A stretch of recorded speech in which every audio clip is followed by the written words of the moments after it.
আসসালামু আলাইকুম। আমি এখন অবস্থান করতেছি গাজীপুর সিটি কর্পোরেশন ৫১ নং ওয়ার্ড। এই যে জায়গাটা দেখতেছেন, এই যে বাউন্ডারি, এই বাউন্ডারি থেকে ওই যে বাড়ি, এই বাড়ি থেকে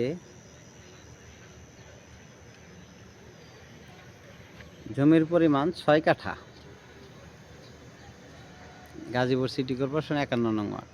এই যে ২৭ বড় মাদ্রাসা মসজিদ।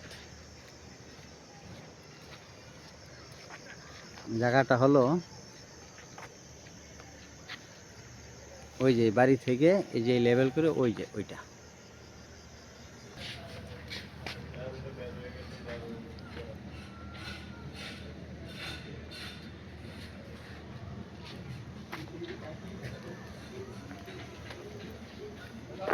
গাজীপুর সিটি কর্পোরেশন ৫১ নং ওয়ার্ড। জমির পরিমাণ ৬ কাঠা। মালিক মূল্য ২০ লক্ষ টাকা কাঠা। মালিক মূল্য ২০ লক্ষ টাকা কাঠা। ভিডিওতে যে নাম্বার, হোয়াটসঅ্যাপ, ইমো, মেসেঞ্জার যোগাযোগ করবেন। আশা করি। আসসালামু আলাইকুম।